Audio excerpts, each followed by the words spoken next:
प्रदेश की खास खबरों के साथ आप सभी सुन रहे हैं सुजस आवाज राजस्थान। प्रदेश की हाइलाइट्स के साथ मेधा और अरिंदम।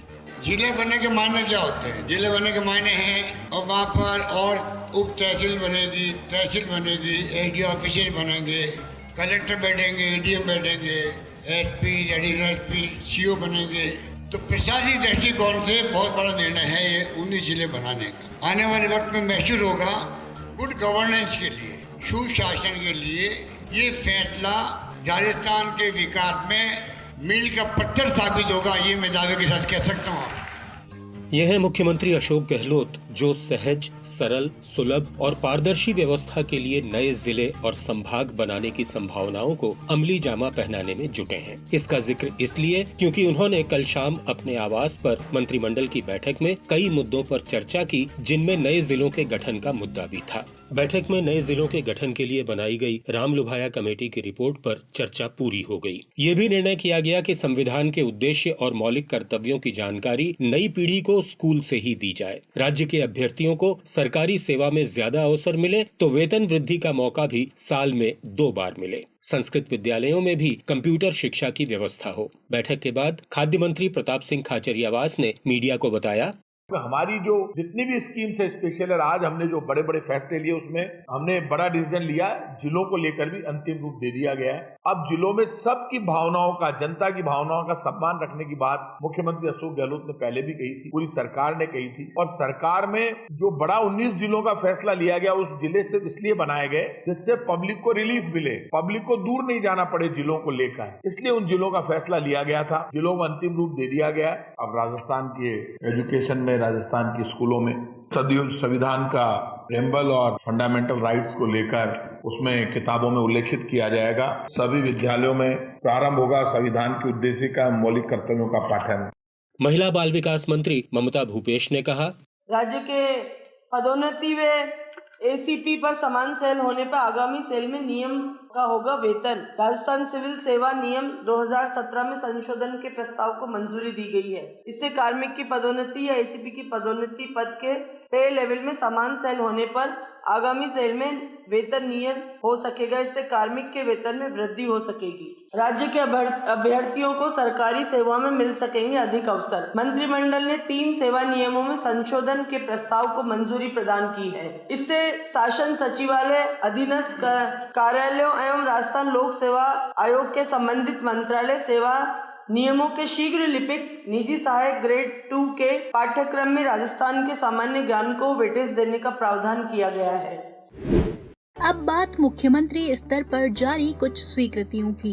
राज्य के अति पिछड़ा वर्ग के विद्यार्थियों के लिए चल रही विभिन्न योजनाओं के तहत 231 करोड़ 44 लाख रुपए के वित्तीय प्रस्तावों को मंजूरी दी गई है। इनमें अनुप्रति योजना, पूर्व और उत्तर मैट्रिक छात्रवृत्ति, गुरुकुल योजना और छात्रा स्कूटी वितरण योजनाएं शामिल है। रावत भाटा और विराटनगर में देवनारायण आवासीय विद्यालय बनाए जाएंगे तो उमरैन, निवाई और जयपुर में देवनारायण छात्रावासों के भवनों का निर्माण होगा। सरकार के इस निर्णय से अति पिछड़ा वर्ग के छात्र छात्राओं को शिक्षा प्राप्त करने में सुगमता होगी और वे बेहतर भविष्य बना सकेंगे। राज्य सरकार ने जयपुर की विरासत नगरी आमेर को आइकॉनिक डेस्टिनेशन के रूप में विकसित करने के प्रस्ताव का अनुमोदन कर दिया है। इसके लिए 14 करोड़ 56 लाख रुपए के वित्तीय प्रस्ताव को स्वीकृति दी गई है। इस राशि से पार्किंग, म्यूजिकल फाउंटेन और हेरिटेज वॉकवे सहित कई काम कराए जाएंगे और ग्रीन टेक्नोलॉजी को बढ़ावा दिया जाएगा। महात्मा गांधी पुस्तकालय और संविधान केंद्रों पर पाठ्य पुस्तकों और मूलभूत सुविधाओं के लिए 11 करोड़ रुपए मंजूर किए गए हैं। इससे लोग पुस्तकों के जरिए महात्मा गांधी का जीवन दर्शन समझ पाएंगे। प्रशासनिक ढांचा मजबूत करने में जुटी गहलोत सरकार ने प्रदेश में खोले गए 33 नए उप तहसील और 11 तहसील कार्यालयों में जरूरी निर्माण कार्य कराने के वित्तीय प्रस्ताव को मंजूरी दे दी है। इन कामों पर करीब 86 करोड़ रुपए खर्च होंगे। मिलावटखोरी पर रोक लगाने के लिए फूड टेस्टिंग इकोसिस्टम मजबूत करने की प्रक्रिया के तहत 25 नए फूड सेफ्टी वाहन चलाए जाएंगे। इसके लिए 75 संविदा पद बनाने का प्रस्ताव मंजूर कर लिया गया है।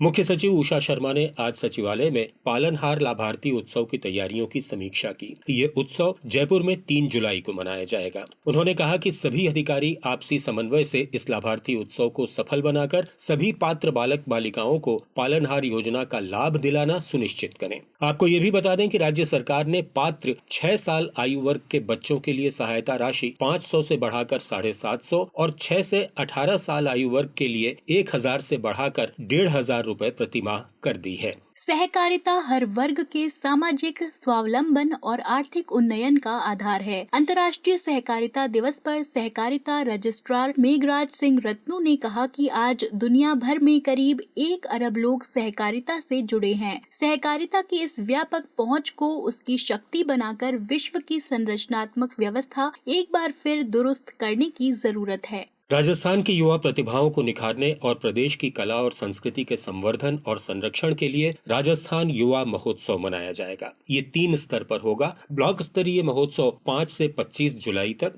जिला स्तरीय 26 जुलाई से 10 अगस्त तक और राज्य स्तरीय महोत्सव 20 से 22 अगस्त तक मनाया जाएगा, जिनमें विभिन्न प्रतियोगिताएं होंगी। राजस्थान युवा बोर्ड, युवा मामले और खेल विभाग की तरफ से होने वाले इस युवा महोत्सव के लिए ऑनलाइन पंजीयन शुरू हो चुके हैं। अब सुनिए जिलों का राउंड अप।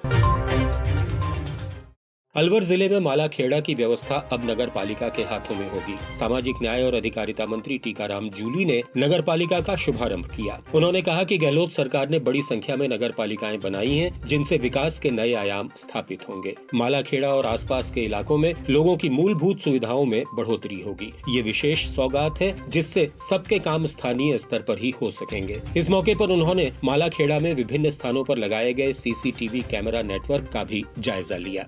ऊर्जा मंत्री भंवर सिंह भाटी ने बीकानेर जिले के गोडू में 11.5 करोड़ की लागत से विभिन्न विकास कार्यों का शिलान्यास और लोकार्पण किया। इनमें नए कॉलेज भवन का शिलान्यास, हायर सेकेंडरी स्कूल में खेल मैदान का लोकार्पण और CHC में नए वार्ड का शुभारंभ शामिल है। इस मौके पर उन्होंने कहा कि गहलोत सरकार विकास के लिए संकल्प के साथ काम कर रही है। बुनियादी सुविधाओं का विस्तार कर सामाजिक ढांचा मजबूत किया जा रहा है।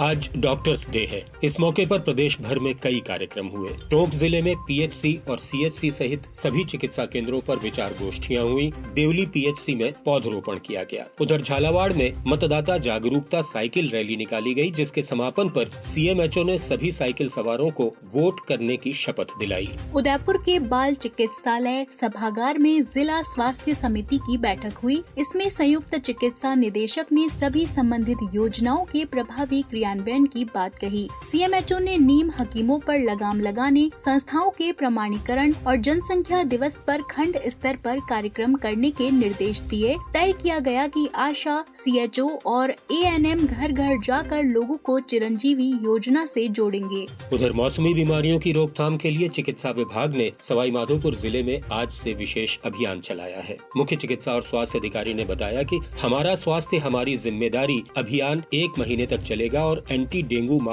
के तौर पर मनाया जाएगा। इस दौरान एंटी लार्वा गतिविधियों के साथ साथ लोगों को मौसमी बीमारियों से बचाव के लिए जागरूक किया जाएगा। भीलवाड़ा जिले में बदनौर के राजकीय उच्च माध्यमिक विद्यालय में महात्मा गांधी जीवन दर्शन पर आधारित प्रशिक्षण शिविर लगाया गया। इसमें वक्ताओं ने राष्ट्रपिता के जीवन दर्शन, समाज सुधार और नमक सत्याग्रह पर विचार व्यक्त किए। जिला विधिक सेवा प्राधिकरण ने जोधपुर के सोयला में जागरूकता शिविर लगाया। इसमें लोगों को बाल विवाह रोकने, मृत्यु भोज प्रथा खत्म करने और स्थायी लोक अदालत के बारे में बताया गया। इस मौके पर सोयला पुलिस चौकी प्रभारी और सरपंच ने पौधरोपण भी किया। चूरू जिले में आंगनबाड़ी केंद्रों पर बच्चों के लिए शिक्षण सामग्री भेंट की गई। साथ ही आपको ये भी बता दें कि यहाँ के जिला स्टेडियम में चल रहे खेल प्रशिक्षण शिविर का समापन कल होगा। महाराष्ट्र के बुल्ढाना में देर रात हुए एक बस हादसे में 25 लोगों की मृत्यु हो गई। मुख्यमंत्री ने अपनी संवेदना व्यक्त करते हुए सोशल मीडिया पर लिखा कि हादसे की खबर दुखद है। मृतकों के परिवार के प्रति मेरी गहरी संवेदनाएं हैं। मुख्यमंत्री ने घायलों के शीघ्र स्वास्थ्य लाभ की कामना भी की है। भारत के star javelin thrower Neeraj Chopra ने स्विट्जरलैंड की लुसाने डायमंड लीग में गोल्ड मेडल जीता है। मुख्यमंत्री ने सोशल मीडिया पर लिखा, नीरज का भाला है स्वर्णिम ज्वाला। लुसाने डायमंड लीग में स्वर्ण पदक जीतने पर नीरज चोपड़ा को हार्दिक बधाइयां। एक बार फिर आपने वैश्विक मंच पर भारत को गौरवान्वित किया है। नमस्कार।